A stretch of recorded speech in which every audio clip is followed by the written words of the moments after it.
Have you ever wondered why some people naturally command respect the moment they enter a room, without raising their voice or demanding attention? What if I told you that respect isn't something you get by chance, but something you earn every single day through simple, powerful habits?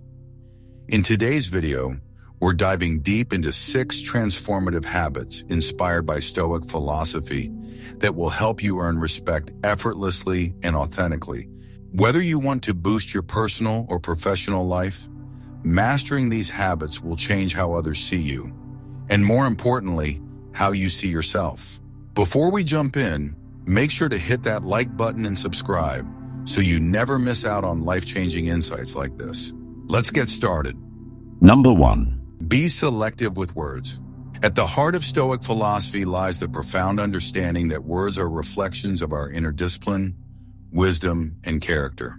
Marcus Aurelius, the Stoic emperor, who ruled with both strength and humility, often reminded himself to be like the rock that the waves keep crashing over. It stands firm and tames the fury around it. This powerful image teaches us that true strength is not in loudness or constant expression, but in steadfastness and measured silence. In the world today, where people are quick to speak and slow to listen, the ability to be selective with words is a rare and commanding virtue. The Stoics viewed speech as something sacred, not to be wasted on trivial matters, gossip, or rash arguments. Instead, words should be deliberate tools, wielded with intention and precision. Every sentence spoken must serve a purpose: to educate, to clarify, to resolve, or to uplift. Anything less dilutes your presence and diminishes your authority. The wisdom of silence is deeply connected to self-control, one of the cardinal Stoic virtues. When you refrain from reacting impulsively or engaging in needless debates, you demonstrate mastery over your emotions and desires, a quality that naturally demands respect. People are drawn to those who listen deeply and speak thoughtfully because it signals strength beneath calmness. It shows that you are not desperate for approval, nor easily provoked, but grounded in reason and principle. Consider the example of Abraham Lincoln, who rose from humble beginnings to become one of history's most revered leaders. Lincoln was known for his exceptional ability to listen more than he spoke. He carefully chose when and what to say, often pausing thoughtfully before responding. His famous adage, "Better to remain silent and be thought a fool than to speak out and remove all doubt," reflects a profound respect for measured speech and the power of silence. This habit allowed Lincoln to navigate turbulent political waters with wisdom and calm, earning him deep respect from allies and adversaries alike. The impact of selective speech goes beyond how others perceive you. It also shapes your self-respect and mental clarity. When you treat your words as precious, you protect your energy and focus. You avoid unnecessary conflicts that drain your spirit and cloud your judgment. The Stoics teach that controlling what we say is a direct path to controlling ourselves, which is the essence of true freedom. In today's noisy digital world, where social media and constant communication encourage oversharing and impulsive reactions, cultivating this habit is more important than ever. Those who master the art of speaking with purpose stand apart, commanding respect without force or aggression. Their silence speaks volumes, and their few words resonate deeply. To practice this habit, start by becoming mindful of your speech. Pause before you talk. Ask yourself, is this necessary? Is this helpful? Does this reflect my values? Over time, this discipline will become second nature. You will find yourself commanding rooms not by volume, but by the clarity and power of your words and your silence. Remember, in the wisdom of Stoicism, respect is earned not by shouting the loudest, but by being the calm center in the storm. Master your words and you master the path to lasting respect. Number 2. Surround yourself with high-value people. Stoic philosophy teaches us that the company we keep shapes not only our habits, but also our character and ultimately our destiny. Seneca, one of the great Stoic thinkers, said, Associate with those who will make a better man of you. This advice goes beyond superficial friendship. It calls for a conscious choice to surround yourself with individuals who embody ambition, discipline, wisdom, and integrity. Respect is contagious. It grows naturally in environments where excellence is the standard. Why is this so important? Because people who consistently demonstrate high values hold a mirror up to your own behavior. When you spend time with those who push themselves to grow, who maintain high standards in their work and relationships, you are challenged to rise to their level. Conversely, if you surround yourself with negative, complacent, or toxic individuals, you risk being dragged down into their mindset and habits. The Stoics recognized this early on. The philosopher Epictetus warned that it is impossible to live a virtuous life if you allow yourself to be influenced by bad company. Look at historical figures who understood this principle well. Take Aristotle Onassis, the shipping magnate whose success was built not only on business acumen, but on carefully curated relationships. Onassis distanced himself from opportunists and those who would distract him from his vision. Instead, he surrounded himself with ambitious and disciplined partners who inspired and elevated his own standards. This selective social circle helped him command respect in elite circles worldwide. The lesson here is clear. Respect is not given freely, but earned in the context of your social ecosystem. When you deliberately choose to be around high-value people, you create a culture of excellence around yourself. This culture pushes you to adopt habits of discipline, resilience, and integrity, qualities that naturally command respect from others. This does not mean abandoning old friends lightly or cultivating arrogance. The Stoics remind us to practice kindness and empathy, but also to understand that self-respect requires boundaries. Sometimes respecting yourself means distancing from those who drain your energy or hold you back, even if they are familiar. This form of tough love is an act of courage, not cruelty. In modern life, where social circles often expand digitally without depth or quality control, being intentional about your associations is more critical than ever. Whether in your professional network or personal friendships, seek out those who inspire growth, challenge your weaknesses, and embody virtues you admire. Their influence will raise your own standards, and people will notice. You will find that respect follows naturally when you move in circles that reflect the person you strive to become. To practice this habit, start by evaluating your current relationships honestly. Ask yourself, who lifts me up? Who drags me down? Who reflects the values I want to live by? Then make conscious choices to invest more time and energy in relationships that empower you and gently release those that do not. Remember, as Epictetus taught, wealth consists not in having great possessions, but in having few wants. Surround yourself with people who embody that wisdom, and you will command respect not through force, but through the quality of your character shaped by your company. Number 3. Be well-groomed and presentable. Stoic philosophy teaches that self-respect is reflected in every aspect of your life, including how you present yourself to the world. Cleanliness and care in your appearance are not superficial concerns. They are expressions of discipline, respect for yourself, and respect for those around you. Seneca wisely observed, "If one does not know to which port one is sailing, no wind is favorable." Similarly, presenting yourself with intention is a way of setting your course in life, signaling to the world that you value order, control, and dignity. Being well-groomed is more than just looking good. It's about embodying a mindset of responsibility and self-mastery. When you take pride in your appearance, it influences how you feel internally. This internal feeling of order and respect radiates outward, affecting your posture, confidence, and the way others respond to you. A person who neglects their presentation, even if they possess great talents or virtues, risks being overlooked or underestimated. Consider the example of Winston Churchill. Despite the chaos of war and immense pressures, Churchill maintained his iconic appearance, from his neatly pressed suits to his signature bow tie and cigar.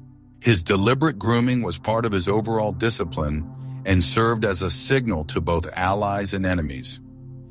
Here was a man who commanded respect through his dignity, resilience, and presence. His appearance was a physical extension of his inner strength, which helped him inspire and lead during Britain's darkest hours. Stoicism teaches that external things should not dominate our happiness or sense of self-worth. Yet it recognizes that how we present ourselves is a form of social currency.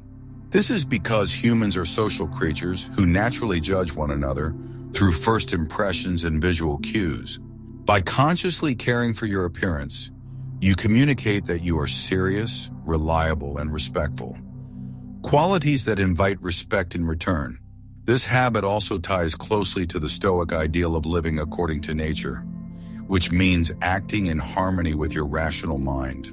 Your body is your vessel. Caring for it through grooming and dress is a rational act of stewardship. It reinforces your commitment to self-care, balance, and discipline, which spills over into every other area of life. In today's world, where casual dress and neglect are often normalized, choosing to be well-groomed becomes a subtle but powerful statement. It sets you apart as someone who honors themselves and expects others to do the same. This habit is not about vanity, but about respect. Respect for yourself and the people you interact with. To cultivate this habit, start by developing a daily routine that prioritizes cleanliness, grooming, and dressing with intention. Notice how this shifts not only how others perceive you, but how you feel about yourself. Your presentation becomes a silent language of self-respect that commands attention and admiration without a single word spoken. Remember, as Epictetus said, "No man is free who is not master of himself." Mastery begins with simple acts like grooming, the foundation of commanding respect and living a disciplined, dignified life. Number 4. Set boundaries. Setting boundaries is one of the clearest signs that a person respects themselves, and therefore is worthy of respect from others.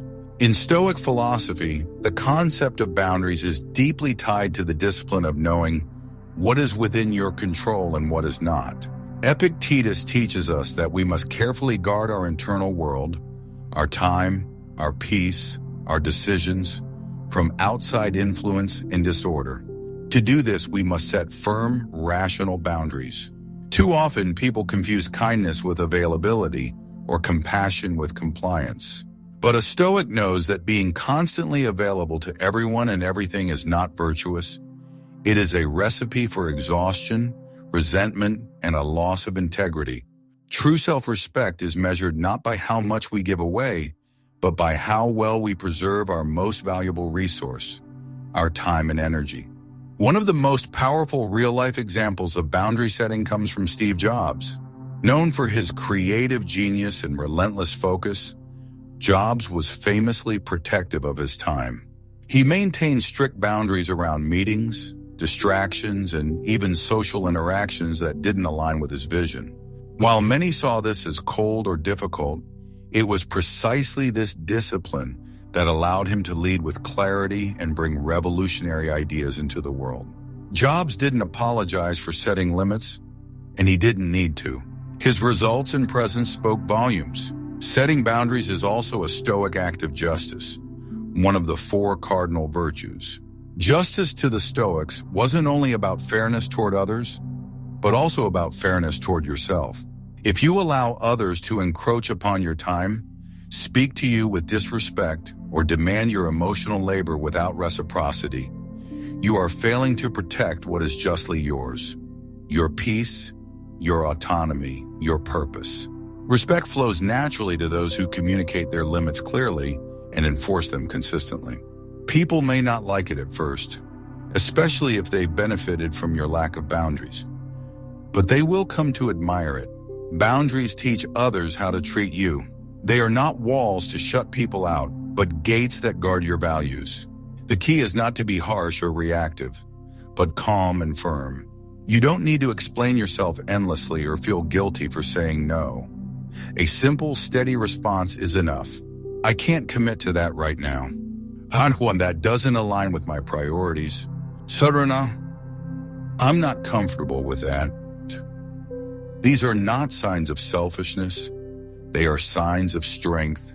In a world that rewards hustle, people-pleasing, and constant availability, setting boundaries is an act of quiet rebellion. But it's also an act of deep wisdom. It allows you to live deliberately rather than reactively, to honor what matters most, and to move through life with dignity and direction. To practice this habit, begin by identifying areas in your life where your peace is regularly disrupted. Is it a person who constantly calls with drama? A job that expects you to be available 24/7? A relationship that crosses emotional or physical boundaries? Whatever it is, recognize that you have the power and the right to draw a line. Then draw it gently but firmly. As Marcus Aurelius reminds us, if someone is able to show me that what I think or do is not right, I will happily change, for I seek the truth. But until someone proves that your boundaries are wrong or unjust, stand by them. They are the architecture of a self-respecting life. Number 5. Lead by example. One of the most powerful ways to command respect is to embody the virtues you expect from others. In Stoic philosophy, this is not optional, it's essential. The Stoics believe that true influence comes not from titles, wealth, or loud declarations, but from the quiet force of moral authority. Marcus Aurelius, a Roman emperor and one of the most respected Stoic philosophers, ruled not through tyranny or fear, but through the steady power of example. His daily life was guided by restraint, humility, hard work, and compassion. He didn't just talk about virtue, he lived it. To lead by example means to live in alignment with your values even when no one is watching. It means that you uphold integrity not to impress others, but because it is the right thing to do. This form of leadership doesn't demand attention, it naturally attracts it. People are drawn to consistency, to those whose actions mirror their words. In a world full of hypocrisy and empty promises, those who walk their talk are rare, and therefore they are deeply respected. This principle is echoed in the life of Nelson Mandela. After spending 27 years in prison under apartheid, Mandela emerged without bitterness and with a firm commitment to reconciliation and justice. He could have chosen revenge. Instead, he chose peace and dignity. His leadership wasn't about control, it was about character. He didn't shout to be heard. His presence and integrity did the talking. People respected him not only because he held power, but because he embodied the values that power is supposed to serve. From a Stoic perspective, leading by example is the highest form of self-mastery. It requires emotional control, discipline, and the courage to live with purpose. Epictetus reminds us that we must first say to yourself what you would be, and then do what you have to do. Leadership begins not with others, but with yourself. When you demand excellence from yourself, when you stay disciplined in private, when you treat others with fairness, regardless of how they treat you, you show the world who you are. You become a standard. This form of leadership doesn't need applause. It is quiet, durable, and rooted in timeless principles. It means that you do not ask of others what you yourself are unwilling to do. If you expect honesty, be honest. If you value punctuality, be on time. If you demand effort, give your best. By doing so, you build a foundation of trust, and trust is the soil in which respect grows. And it's not only about work or public life. How you lead in small private moments, how you speak to someone who can't benefit you, how you act when frustrated or tired, those are the moments that define your character. A Stoic doesn't act rightly to impress, but to stay in harmony with virtue. To begin practicing this habit, reflect on your expectations of others. Then ask yourself, do I live up to those same expectations? If not, adjust. Not through guilt or shame, but through purpose. Set your standard and live it. Let your actions speak so loudly that words become unnecessary. In today's noisy world, many seek to influence through branding, manipulation, or dominance. But the Stoics teach us that true power, true leadership comes from alignment, from being what you expect and becoming what you admire. When your behavior becomes a beacon, you won't need to chase respect. It will find you. As Marcus Aurelius wrote, waste no more time arguing what a good man should be. Be one. Lead by example, and you will command the kind of respect that lasts far beyond any position or title. Number 6. Control your emotions. In the eyes of the Stoics, emotional control is not about suppression, it is about mastery. It is the difference between reacting impulsively and responding with intention. To command respect, one must first command the self, and that begins with the regulation of emotion. For the Stoics, this was not merely a personality trait, it was a moral responsibility. A person who is ruled by their emotions is easily manipulated, easily provoked, and ultimately unreliable. But one who governs their emotions with reason and clarity earns the quiet respect of all who observe them. Consider the words of Seneca, "No man is more unhappy than he who never faces adversity, for he is not permitted to prove himself." Emotional control is not forged in comfort, it is born in challenge. When you are disrespected, betrayed, or humiliated, your reaction is your test. Will you lash out in anger? Will you let your ego take control? Or will you remain composed, guided by your principles instead of your passions? We can find a powerful example in the life of Viktor Frankl, a psychiatrist and Holocaust survivor. While imprisoned in Nazi concentration camps, he experienced unimaginable suffering. Yet he famously said, "Everything can be taken from a man but one thing, the last of the human freedoms, to choose one's attitude in any given set of circumstances." Frankl lost everything, but he never lost himself. He understood that while the world can take your possessions, your freedom, even your life, it cannot take your response.